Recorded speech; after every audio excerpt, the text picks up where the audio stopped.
बात करते हैं सुल्तानपुर के मंगेश यादव एनकाउंटर की। सुल्तानपुर लूटकांड में मारे गए बदमाश मंगेश यादव को लेकर सियासत तेज हो गई है। थोड़ी देर पहले समाजवादी पार्टी का एक प्रतिनिधिमंडल जौनपुर में मंगेश यादव के घर पहुंचा था। इस प्रतिनिधिमंडल की अगुवाई लाल बिहारी यादव कर रहे हैं, जो कि यूपी विधान परिषद में नेता प्रतिपक्ष भी हैं। लाल बिहारी यादव मंगेश यादव के परिवार को सांत्वना देने पहुंचे। दरअसल 28 अगस्त को सुल्तानपुर शहर के ढटेरी बाजार में भरत जी सराफा के यहां पर दिन दहाड़े करोड़ों की लूट हुई थी।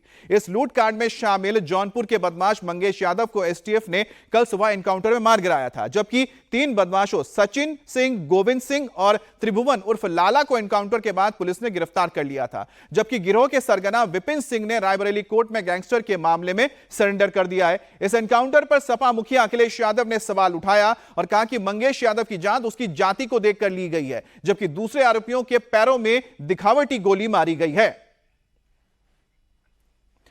अब पुलिस एनकाउंटर में ढेर मंगेश यादव को लेकर अखिलेश यादव लगातार सवाल उठा रहे हैं और इस बीच यूपी एसटीएफ पर अखिलेश यादव ने बड़ा आरोप लगाया है। अखिलेश यादव का दावा है कि 2 दिन पहले जिसे उठाया गया उसे एनकाउंटर के नाम पर बंदूक सटाकर गोली मारी गई थी। और यही नहीं, अखिलेश ने यह भी कहा है कि पुलिस अब उसकी मेडिकल रिपोर्ट बदलने का दबाव भी डाल रही है। सपा चीफ ने इस मामले में सुप्रीम कोर्ट से संज्ञान लेने की अपील की है। कहा है कि इससे पहले कि सबूत मिटा दिए जाएं, कोर्ट इस मामले का संज्ञान ले।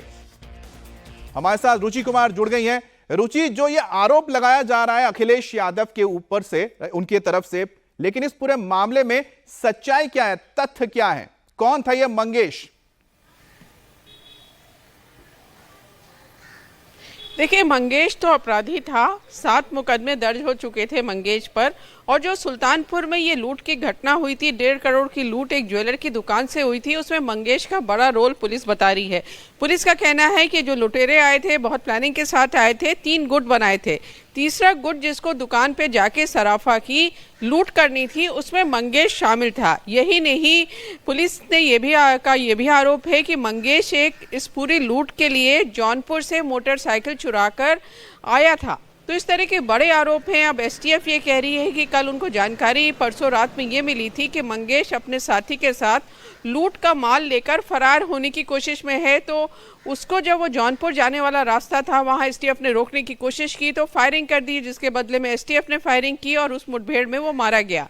तो ये पुलिस का तर्क है। लेकिन अखिलेश यादव और जो मंगेश के घर वाले हैं, उनका कहना है कि मंगेश को 2-3 दिन पहले ही पुलिस उठा के ले गई थी, घर से सादी वर्दी में आई थी। तो अब इस पूरे मामले की जांच परिवार वाले भी चाह रहे हैं और अखिलेश भी इस पर बड़े सवाल उठा रहे हैं। तो अब क्या सच है ये तो अमित जांच के बाद ही पता चलेगा। तो ये भी है कि जो मंगेश है उसके खिलाफ केस दर्ज है, एफआईआर दर्ज है। दूसरी तरफ उसके ऊपर गैंगस्टर एक्ट के तहत भी केस दर्ज हुआ है। तो एक तरह से जो एक अपराधी है उसके लिए अखिलेश यादव इतना मुखर होकर क्यों बोल रहे हैं?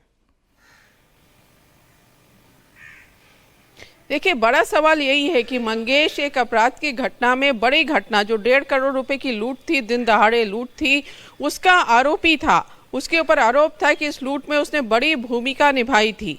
वो अपराधी था। उसके पहले भी 6 मुकदमे, हालांकि सब चोरी के थे, लेकिन वो दर्ज थे। तो बड़ा सवाल यही है कि अब जब अपराध होगा, जब क्राइम होगा, तो क्या उसमें जाति देखी जानी चाहिए? क्या ये देखना चाहिए कि जो अपराधी है, जिसके ऊपर पुलिस आरोप लगा रही है, वो कौन सी जाति का है? या पुलिस को गोली मारने के पहले अपराधी की जाति पूछनी चाहिए? ये बड़ी बात है।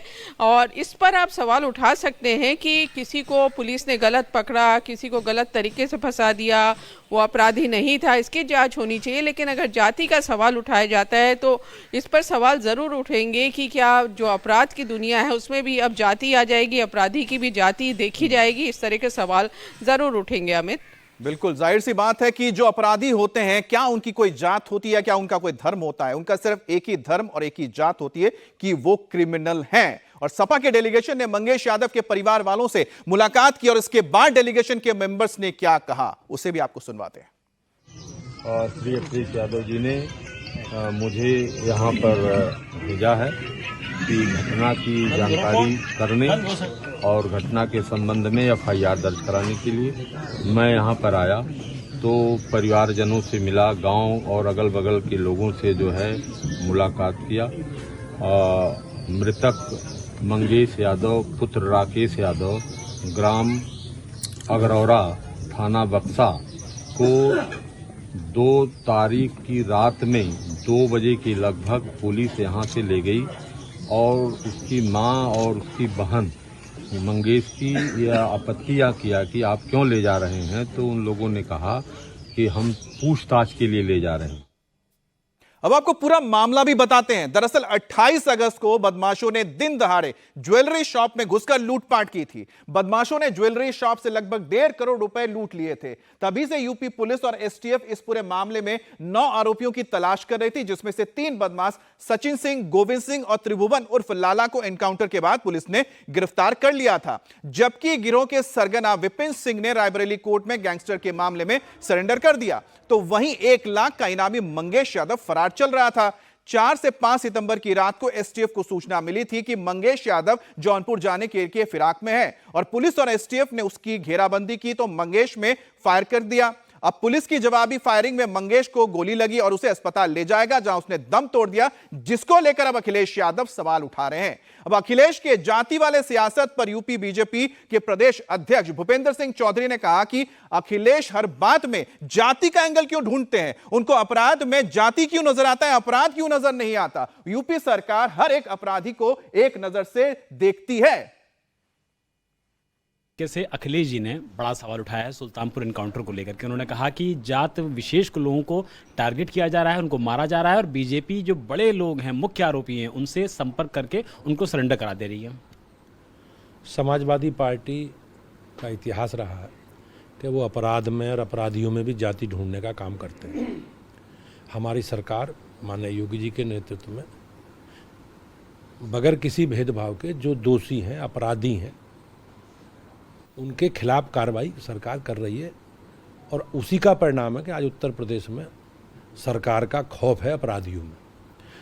और उत्तर प्रदेश का माहौल पिछले 7 वर्षों में बेहतर हुआ। आज अपराध न्यूनतम स्तर पर है। ये जातिवादी लोग हैं और इन्होंने हमेशा जाति की राजनीति करके इस प्रदेश की राजनीति को दूषित करने का काम किया है।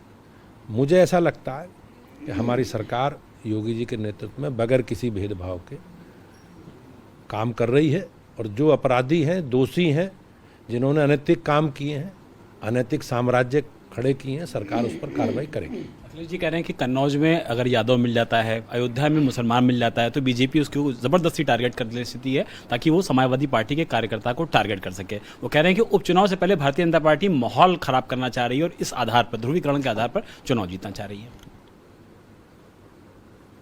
मुझे ऐसा नहीं लगता। मुझे